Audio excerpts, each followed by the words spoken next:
तो आज के इस नए वीडियो में आप सभी दोस्तों का फिर से एक बार तहे दिल से स्वागत है। जैसा कि हमने एनिमल किंगडम चैप्टर को शुरू किया था और इसके इम्पोर्टेंट टॉपिक्स को वन बाय वन करके कवर करते जा रहे थे, बस इसी सीरीज़ को कंटिन्यू करते हुए आज के इस वीडियो में हम जानेंगे क्लास एप्स और क्लास मैमलिया के बारे में। तो चलिए बिना किसी देरी के शुरू करते हैं आज के इस वीडियो को। तो क्लास एप्स के बारे में एनसीईआरटी बताता है, the characteristic features of aves birds are the presence of feathers and most of them can fly except flightless birds ostrich। तो जो एप्स होते हैं या फिर बर्ड्स होते हैं, उनकी कैरेक्टरिस्टिक फीचर यानी कि खास करके उनमें ही पाया जाने वाला फीचर उनमें पाए जाने वाले फीदर्स होते हैं और ये फीदर्स लगभग हर एप्स में पाए जाते हैं एक्सेप्ट फ्लाइटलेस बर्ड्स ऑस्ट्रिच, अलावा किसके? ऑस्ट्रिच जैसे फ्लाइटलेस बर्ड्स के, जो कि नहीं उड़ सकते। ना उड़ सकने वाले ऑस्ट्रिच जैसे फ्लाइटलेस बर्ड्स के अलावा बाकी सभी एप्स में फीदर्स पाया जाता है और यही एप्स का बर्ड्स का कैरेक्टरिस्टिक फीचर होता है। तो आपको अंडरलाइन करना है कैरेक्टरिस्टिक फीचर और उसके बाद में फीदर और एक्सेप्ट फ्लाइटलेस बर्ड्स ऑस्ट्रिच। दे पोसेस बीक, इनमें बीक पाया जाता है। जैसा कि आप इस फिगर में देख सकते हैं, ये इनका बीक है, ये इनका बीक है। इसी के ज़रिए से ये अपने शिकार को पकड़ते हैं, ज़रूरी चीज़ों को दबोचते हैं। तो आपको बीक पर अंडरलाइन करना है और हाईलाइटेड भी है। The forelimbs are modified into wings, इनके जो फोरलिम्स होते हैं, आगे के जो लिम्स होते हैं, यही जो है पर में विंग्स में कन्वर्ट हो जाते हैं, मॉडिफाई हो जाते हैं, जो कि इनको उड़ने में मदद करते हैं। तो फोरलिम्स विंग्स, इस तरह से आपको अंडरलाइन करना है और बार बार प्रैक्टिस करना है ताकि आपको चीज़ें याद हो जाएं और एग्ज़ाम के टाइम जब आपको ज़रूरत हो तो आप कम वक्त में ही इसे एक बार सरसरती रिवाइज़ कर इसे रिकॉल कर पाएँ और एग्ज़ाम में इन डेटास को इस्तेमाल कर पाएँ। द हिंड लिम्स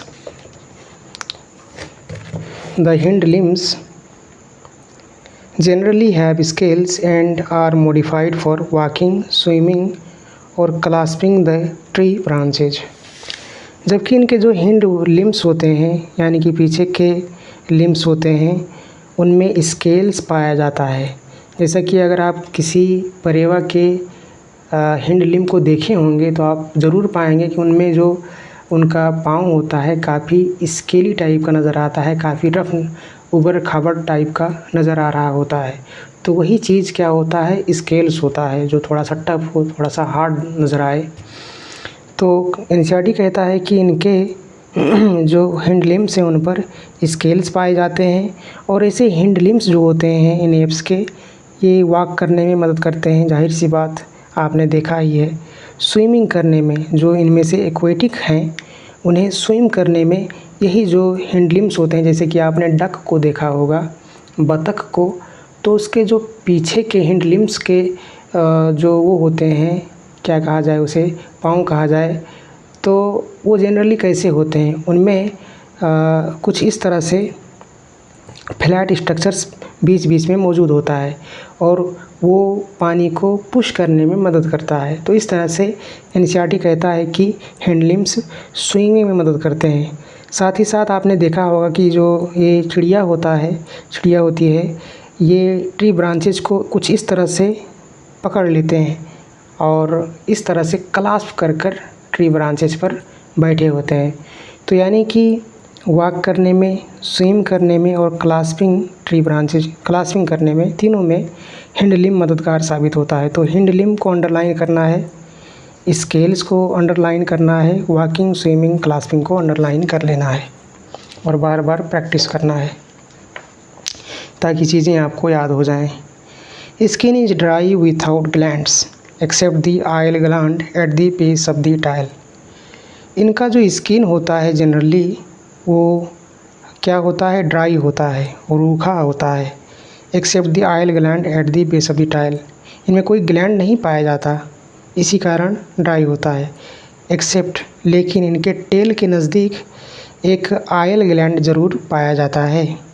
कहा जाता है यही वो ग्लैंड होता है जो कि जो इनका सेक्रेशन होता है, इसके इस्तेमाल से ये अपने जो फीदर्स हैं उन्हें बार बार सहलाते हैं, जिससे ये काफ़ी चिकने से या फिर काफ़ी स्मूथ से नज़र आते हैं और काफ़ी खूबसूरत नज़र आते हैं।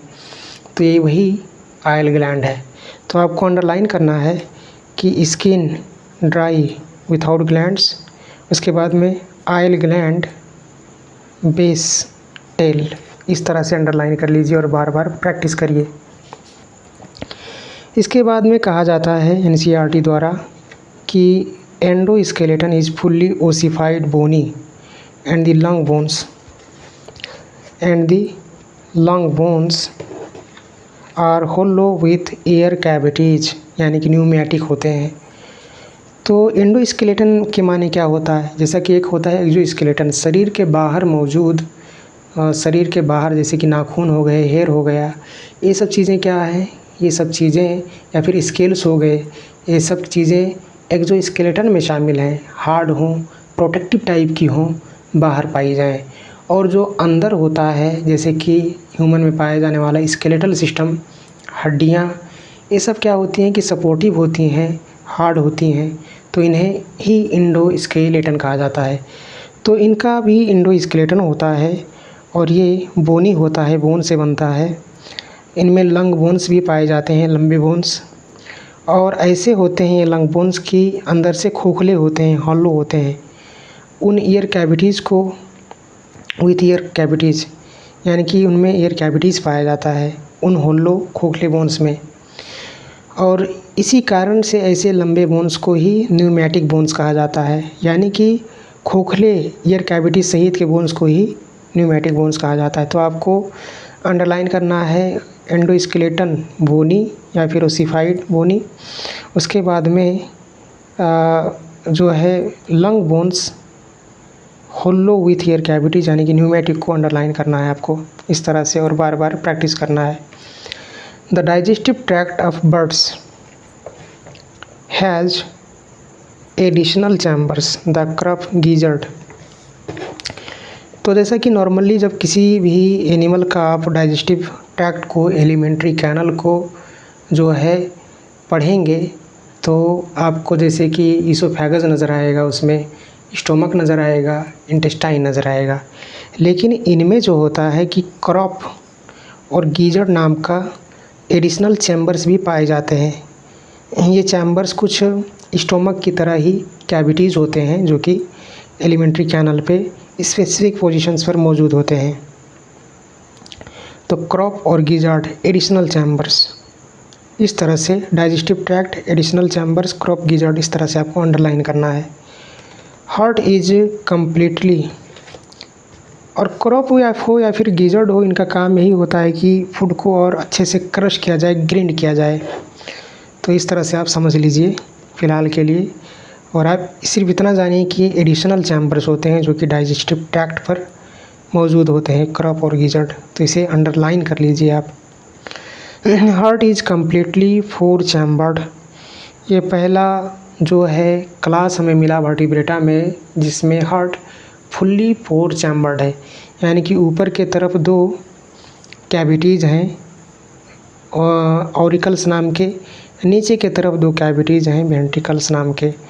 राइट ऑरिकल में इम्प्योर ब्लड और लेफ़्ट ऑरिकल में प्योर ब्लड एंटर करता है। प्योर ब्लड जो है लेफ़्ट ऑरिकल वाला लेफ़्ट वेंट्रिकल में जाता है और यहीं से शरीर भर में डिस्ट्रीब्यूट किया जाता है, जबकि राइट ऑरिकल से राइट वेंट्रिकल में आने वाला इम्प्योर ब्लड को लंग्स में भेज दिया जाता है प्योर होने के लिए, जहाँ से वो फिर से लेफ्ट वेंट्रिकल में चला आता है। तो ये हुआ मैकेनिज़्म कैसे 4 चैम्बर हार्ट काम करता है। फिर फ़िलहाल आपको सिर्फ इतना जानना है कि हार्ट 4 चैम्बर्ड, तो इसे आप अंडरलाइन कर लीजिए। दे आर वार्म ब्लडेड या फिर होमियोथर्मस एनिमल्स। होमियोथर्मस, तो होमियोथर्मस क्या होता है?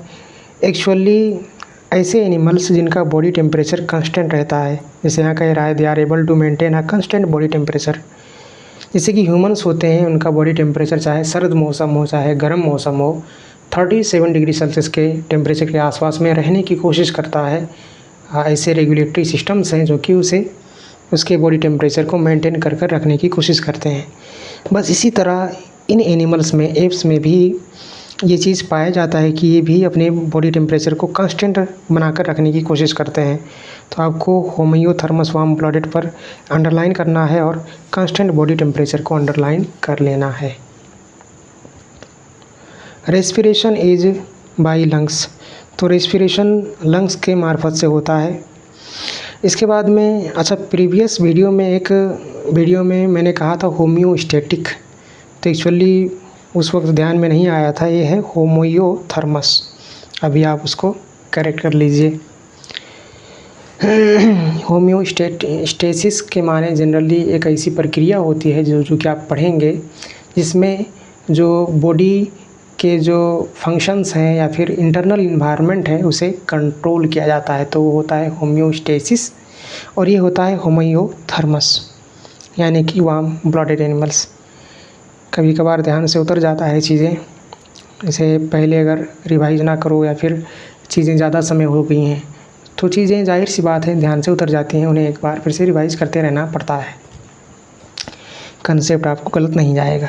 Air sacs connected to lungs supplement respiration, तो जो एयर सैक्स होते हैं सप्लीमेंट लंग्स, यानी कि इनके जो लंग्स होते हैं, सपोज ये लंग्स है इनका, ये इनका क्या है? लंग्स है, लीव्स की तरह। तो उस लीव्स में फर्दर छोटे छोटे जो है स्ट्रक्चर्स, एयर सैक्स, बोरे जैसे, पॉलीथीन जैसे स्ट्रक्चर्स पाए जाते हैं, जो कि इनको रेस्पिरेशन में और आसानी पहुंचाते हैं। आप इसके स्ट्रक्चर को देख पाएंगे अगर आप गूगल पर सर्च करें तो। एयर सैक्स और सप्लीमेंट रेस्पिरेशन, इस तरह से आपको अंडरलाइन कर लेना और बार बार प्रैक्टिस करना है। सेक्सेस आर अगेन सेपरेट, यानी कि इनमें भी ये मेल पैरट है, ये फीमेल पैरट है। ये मेल स्ट्रूथियो है, यानी कि ये जो ओस्ट्रिच है इसे स्ट्रूथियो कहा जाता है, और ये फीमेल स्ट्रूथियो है। ये मेल न्यूफ्रोन है, ये फीमेल न्यूफ्रोन है। ये मेल क्या है? जो है सीटाक्यूला है, पैरट है, फीमेल पैरट है। ये मेल जो है पेवो है और ये फीमेल पेवो है। कुछ इस तरह से इनमें सेक्स ऑर्गन्स फ़र्क इंडिविजुअल में पाए जाते हैं, मेल और फीमेल सेक्स ऑर्गन्स, ना कि एक ही इंडिविजुअल में। एग्जाम्पल्स की अगर बात की जाए इससे पहले, ये है फर्टिलाइजेशन इंटरनल, यानी कि जो मेल पार्टनर होता है फीमेल पार्टनर के अंदर स्पर्म को इंसेमिनेट करता है, जहाँ जाइगोट बनता है, वो भी पैरस होते हैं, इसे अंडरलाइन कर लीजिए। यानी कि वही जाइगोट एग्स में, शेल वाले एग्स में कन्वर्ट हो जाता है, जो कि ये ले करते हैं, बाहर निकालते हैं, इनके शरीर से निकलता है। डेवलपमेंट इज़ डायरेक्ट, यानी कि इनका जो यंग अंश होता है वो इनके एडल्ट की तरह ही नज़र आता है, बीच में कोई ऐसा फॉर्म नहीं नज़र आता है लाइफ प्रोसेस के दौरान, डेवलपमेंट प्रोसेस के दौरान, जो कि एडल्ट से फ़र्क हो। तो डेवलपमेंट कैसा होता है? डायरेक्ट होता है, कोई लार्वल स्टेजेस बीच में नहीं नज़र आते। तो आपको अभी पैरस अंडरलाइन करना है, डेवलपमेंट डायरेक्ट अंडरलाइन करना है और बार बार इसे प्रैक्टिस करना है। अब चलिए देखते हैं एग्जांपल्स। क्रो, यानी क्रो को साइंटिफिकली कॉर्वस कहा गया। इसके बाद में पिजन जो है, परेवा को कोलंबा कहा गया। इसके बाद में पैरट को सीटाक्यूला कहते हैं साइंटिफिकली। ओस्ट्रिच को स्ट्रूथियो कहा जाता है। पीकक को पेभो कहा जाता है। पेंगुइन को एप्टिनोडाइट्स कहा जाता है। वल्चर को न्यूफ्रोन कहा जाता है। तो ये एग्जांपल्स काफ़ी इंपॉर्टेंट होते हैं। कई बार डायरेक्टली एप्टिनोडाइट्स आर या फिर पेंगुइन आर कॉल्ड एप्टिनोडाइट्स, पेभो, स्ट्रूथियो, इस तरह से आपको ऑप्शन में दे सकता है। तो इन चीज़ों को आप याद कर लीजिए, बार बार देख कर बिना देखे प्रैक्टिस कर लीजिए, लिख कर प्रैक्टिस कर लीजिए, बोल कर प्रैक्टिस कर लीजिए। और जो ज़रूरी चीज़ें हैं आपने देखा ही है इनमें ज़रूरी एनिमल्स को, और इनमें से अक्सर एनिमल्स को आप जानते हैं। तो मुझे नहीं लगता कोई आपको गूगल पर सर्च कर जाकर देखना ज़रूरी पड़ेगा, फिर भी अगर आपको मन है तो आप देख सकते हैं। Class Mammalia, they are found in a variety of habitats, polar ice caps, deserts, mountains, forests, grasslands, dark caves. तो मैमलिया की एक खूबी ये पाई गई कि ये फ़र्क हैबिटेट्स में सर्वाइव कर जाते हैं। पोलर आइस कैप्स ठंडे जगहों पर भी पाए जाते हैं, गर्म डेजर्ट्स में भी पाए जाते हैं, माउंटेन्स में ऊंचाइयों पर ठंडे जगहों पर भी पाए जाते हैं, फॉरेस्ट जंगलों में पाए जाते हैं, ग्रासलैंड्स में पाए जाते हैं, डार्क कैव्स यानी कि अंधेरी गुफाओं में भी पाए जाते हैं, जैसे कि ये जो होता है टेरोपस यानी कि ये जो बैट जिसे कहते हैं, ये अंधेरी गुफा में पाया जाता है। तो इस तरह से आपको वैरायटी ऑफ हैबिटेट्स को अंडरलाइन कर लेना है। Some of them have adapted to fly और डाइव इन वाटर। अब जाहिर सी बात है, ये जो आप बलाइनोप्टेरा देख रहे हैं एक मछली है, मतलब एक ये मैमल है, और ये मैमल व्हेल है, और ये कहाँ पाया जाता है? पानी में पाया जाता है। जबकि कुछ इनमें से जो हैं वो कहाँ पाए जाते हैं, जैसे कि ये जो डक है, ये भी डक जैसा नज़र आने वाला प्लेटिपस, ये भी पानी में जा सकता है। तो कुछ हैं जो कि पानी में पाए जाते हैं, कुछ जो हैं फ्लाई भी कर सकते हैं बैट की तरह, और मोस्टली क्या होते हैं? टेरेस्ट्रियल होते हैं, लैंड में पाए जाते हैं। द मोस्ट यूनिक मैमलियन कैरेक्टरिस्टिक, तो आपको जो है फ्लाई और डाइव इन दो वर्ड्स पर अंडरलाइन करना है। यूनिक मैमलियन कैरेक्टरिस्टिक्स में presence of milk producing glands या फिर mammary glands by which the young ones are nourished. तो इनका जो सबसे यूनिक जो कैरेक्टरिस्टिक होता है, जो कि सिर्फ मैमल्स में ही पाया जाता है, वो है मेमोरी ग्लैंड्स का पाया जाना। मिल्क प्रोड्यूसिंग ग्लैंड्स का, मिल्क प्रोड्यूस करने वाले ग्लैंड्स, मेमोरी ग्लैंड्स का पाया जाना ही मैमल्स की सबसे बड़ी जो है कैरेक्टरिस्टिक होती है, मेन कैरेक्टरिस्टिक। और यही मेमोरी ग्लैंड पाए जाने की वजह से ही इनका नाम क्या पड़ा? मैमलिया पड़ा। तो नरिश में यंग वंस को ये नरिश करते हैं, बेबी पैरस होते हैं, बच्चे जन्म देते हैं ना कि अंडे, और उन बच्चों को मिल्क के ज़रिए से नरिश करते हैं। तो आपको यूनिक कैरेक्टरिस्टिक्स अंडरलाइन करना है और मेमोरी ग्लैंड्स को अंडरलाइन कर लेना है। They have 2 pairs of limbs adapted for walking, running, climbing, burrowing, swimming और फ्लाइंग। तो इनमें भी 2 जोड़ी जो है लिम्स पाए जाते हैं, फोर लिम्स, हैंड लिम्स, जो कि इनमें से को वॉकिंग में, चलने में, रनिंग में, दौड़ने में, घोड़े को आपने देखा होगा दौड़ते, क्लाइंबिंग यानी चढ़ने में बंदर को देखा होगा, बरोइंग खोदने में यानी कि माउस वगैरह हो गए, रैबिट्स वगैरह हो गए, स्विमिंग जैसे कि आपने स्विमिंग करते हुए व्हेल्स को देखा होगा, फ्लाइंग करते हुए बैट्स को देखा होगा। तो बैट एक पक्षी नहीं है बल्कि मैमल है। ऐसे ही व्हेल कोई मछली नहीं है बल्कि एक मैमल है। इस तरह से आप समझिए। इसे ऑर्निथोकस कहा जाता है, ऑर्निथोराइनकस, प्लेटिपस, ये है मैक्रोपस कैंगरू, यह है टेरोपस बैट, ये बलाइनोप्टेरा जो है व्हेल।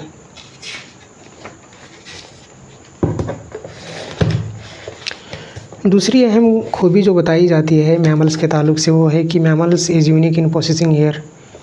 इनकी एक खूबी ये भी है कि इनके शरीर पर हेयर्स पाए जाते हैं, हेयर्स मौजूद होता है। चाहे आप डॉग को ले लीजिए, चाहे रैबिट को ले लीजिए, चाहे अन्य कोई मैमल को ले लीजिए, कैट को ले लीजिए, सब में हेयर पाया जाता है इनके शरीर पर, hair. External ears are pinna present, ears और पिन्ना आर प्रेजेंट। तो इनमें जैसा कि अभी तक हम देखते आ रहे थे कि चाहे वो एप्स हो, चाहे वो एम्फीबिया हो, चाहे वो रेप्टिलिया हो, इनमें टिम्पेनम तो पाया जाता था, लेकिन क्या नहीं पाया जाता था? पिन्ना नाम का एक्सटर्नल ईयर नहीं पाया जाता था। लेकिन मैमल्स में, वो ह्यूमंस में और तमाम मैमल्स में स्पिना नाम का जो है एक्सटर्नल ईयर पाया जाता है। तो आपको एक्सटर्नल ईयर स्पिना पर अंडरलाइन कर लेना है। Different types of teeth are present in the jaw. अब आपने मछलियों को देखा होगा कि उनके जो दांत होते हैं एक ही तरह के होते हैं, जबकि जो ह्यूमन के दांत हैं फ़र्क शेप और फ़र्क साइज़ के होते हैं। तो इस तरह से किसी भी मैमल को अगर आप देखेंगे तो उनमें फ़र्क शेप और साइज़ के दांत पाए जाते हैं, और ये जाँ में यानी कि जबड़ों में मौजूद होते हैं, प्रेजेंट होते हैं, सकेट्स में एडजस्टेड होते हैं। तो आपको डिफरेंट टाइप्स ऑफ टीथ पर अंडरलाइन करना है और जा पर अंडरलाइन कर लेना है। हार्ट इज़ अगेन 4 चैम्बर, जैसा कि मैंने प्रीवियस वीडियो में बताया था कि जो प्रीवियस वीडियो नहीं इसी में बताया है, जैसे कि एब्स में कि 4 चैम्बर्ड होते हैं, यानी कि 2 ऑरिकल्स 2 वेंट्रिकल्स, और प्रीवियस वीडियो में 3 वेंट्रिकल्स वाले को बताया था, जिसमें उसका मैकेनिज़्म मैंने बताया है। तो बस वही मैकेनिज़्म से 4 चैम्बर्ड हार्ट काम करता है, और ये मैमल्स में भी 4 चैम्बर्ड हार्ट पाया जाता है। होम्योथर्मस आप जान चुके हैं, अंडरलाइन कर लीजिए, ब्लड वार्म ब्लडेड एनिमल्स को कहते हैं। रेस्पिरेशन लंग्स के थ्रू होता है, अंडरलाइन कर लीजिए रेस्पिरेशन लंग्स। इसके बाद में सेक्सेस सेपरेट, ये मेल है ये फीमेल है, इस तरह से आप इनके इंडिविजुअल्स को सेपरेट कर सकते हैं, ना कि दोनों सेक्स ऑर्गन्स एक ही इंडिविजुअल में पाए जाएंगे, बल्कि फ़र्क इंडिविजुअल में पाए जाते हैं। फर्टिलाइजेशन इंटरनल होता है, यानी कि अंदर पाया जाता है, अंदर होता है। फीमेल शरीर के अंदर मेल पार्टनर जो है स्पर्म को इंसेमिनेट करता है, वहीं पर जाइगोट बनता है। तो fertilization internal. They are viviparous without exceptions and development is direct. और ये भी एक अहम कैरेक्टरिस्टिक है मैमल्स की कि ये विविपेरस होते हैं, बच्चे जन्म देते हैं, ना कि अंडे। तो आपको विविपेरस पर अंडरलाइन कर लेना है। डेवलपमेंट को डायरेक्ट, यानी कि इनके जो यंग वंस होते हैं इनके एडल्ट की तरह ही नज़र आते हैं, बीच में कोई ऐसा फॉर्म नहीं नज़र आता जो कि एडल्ट से मुख्तलिफ हो या फिर फ़र्क हो। अब एग्जांपल्स दिया हुआ है, तो एग्जांपल्स में जैसे कि ओविपेरस अंडे देने वाले भी क्या होते हैं, मैमल्स होते हैं। कुछ एक्सेप्शनल केस है, जैसे कि प्लेटिपस और नीथोरहाइनकस, जिसका आपने फिगर देखा था अभी पीछे, ये क्या है, ओविपेरस है। ऐसे ही विविपेरस में अगर देखा जाए तो मोस्टली सब विविपेरस ही हैं, जैसे कि कैंगारू, मैक्रोपस आपने देखा। फ्लाइंग फॉक्स कहा जाता है टेरोपस को, बैट को आपने देखा। कैमल को कैमलस कहा जाता है साइंटिफिकली, आपने देखा। ऐसे ही मकाका यानी मंकी को मकाका कहा जाता है साइंटिफिकली, आपने देखा। आपने यहाँ से देख सकते हैं। रैट को रैटस, डॉग को कैनिस, कैट को फेलिस, एलिफेंट को एलिफेस, हॉर्स को इक्यूअस, कॉमन डॉल्फिन को डेल्फिनस कहा जाता है, और ब्लू व्हेल को जो है बलायनोप्टेरा कहा जाता है। ऐसे ही टाइगर को पैंथेरा टिग्रिस, लायन को पैंथेरा लियो।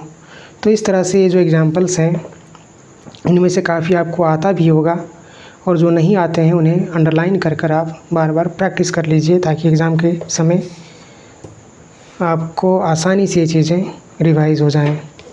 और यहाँ पर एक होल चार्ट दिया हुआ है, जिसमें फाइलम पोरीफेरा से लेकर कोडेटा तक में जो अहम चीज़ें हैं, जैसे लेवल ऑफ ऑर्गेनाइजेशन है, सिमेट्री है, सीलम है, सेगमेंटेशन है, डाइजेस्टिव सिस्टम है, सर्कुलेटरी सिस्टम है, रेस्पिरेटरी सिस्टम है, डिस्टिंक्टिव फीचर्स हैं, ये दिए हुए हैं। आप यहाँ से इन्हें देखकर पढ़ सकते हैं। जैसे कि डिस्टिंक्टिव फीचर्स को अगर सिर्फ देखा जाए तो पोरीफेरा में बॉडी विथ पोर्स और कैनल इन्वॉल्व्स, कैनल्स भी पाया जाता है, वाटर कैनल, और ओस्टिया ओस्कुलम नाम के पोर्स भी पाए जाते हैं। तो ये इनका अहम डिस्टिंक्टिव फीचर माना गया। सिलेंट्रेटा की बात की जाए तो निडोब्लास्ट सेल्स का पाया जाना ही इनकी अहम डिस्टिंक्टिव फीचर होता है। टेनोफोरा की बात की जाए तो कॉम्प्लेट्स मौजूद होते हैं, जो कि लोकोमोशन में मदद करते हैं। प्लेटिहेल्मिन्थ्स में फ्लैट बॉडी का होना और सकर्स का पाया जाना। एस्केल्मिन्थिस में open often worm shaped, worm की तरह नज़र आना, यानी कि इलंगेटेड बॉडी होना। कुछ इस तरह से इनका डिस्टिंक्टिव कैरेक्टरिस्टिक बयां कर रहा है एनसीईआरटी। एनेलिडा की बात की जाए तो सेगमेंटेड बॉडी का पाया जाना, रिंग्स की तरह रिंग्स मिलकर इसका शरीर बना हुआ नज़र आना। तो ये इनका डिस्टिंक्टिव फीचर हो सकता है। आर्थ्रोपोडा में एक्सोस्केलेटन के तौर पर क्यूटिकल का पाया जाना, जॉइंटेड और एपेंडिजेस का पाया जाना। मोलिस्का की बात की जाए तो external skeleton of shell usually present, यानी कि एक्सटर्नल स्केलेटन पाया जाना, जैसे कि उसमें जो कैलकेरियस शेल था बाहर की तरफ मौजूद था, उसका बात कर रहा है, पाया जाना मोलिस्का की खूबी है। इकाइनोडर्माटा का वाटर वास्कुलर सिस्टम का पाया जाना और रेडियल सिमेट्री का होना, ये इनकी खूबी है, अहम खूबी। ऐसे ही हेमिकोडाटा का वर्म लाइक दिखना, प्रोबोस्किस और कोलर और ट्रंक जैसे पार्ट्स में बॉडी का बटा हुआ नजर आना। कोडाटा की बात की जाए तो notochord, dorsal hollow nerve cord, gill slits का पाया जाना और फिन्स या फिर लिम्स का पाया जाना। इसके अलावा respiratory system, circulatory, digestive, segmentation, coelom, symmetry, level of organisation को आप यहाँ से देख सकते हैं, जो कि हमने हर टॉपिक में कवर किया है डिटेल में। तो चलिए आज के लिए इतना ही इस वीडियो में। अगर आपको कोई डाउट है तो ज़रूर कमेंट कर पूछें, कोई सजेशन है तो ज़रूर दें। और आज के लिए इतना ही। फिर से कोई एक नया चैप्टर शुरू किया जाएगा जिसमें फिर से आप देख पाएंगे वीडियोज़। तो आज के लिए इतना ही। Thank you.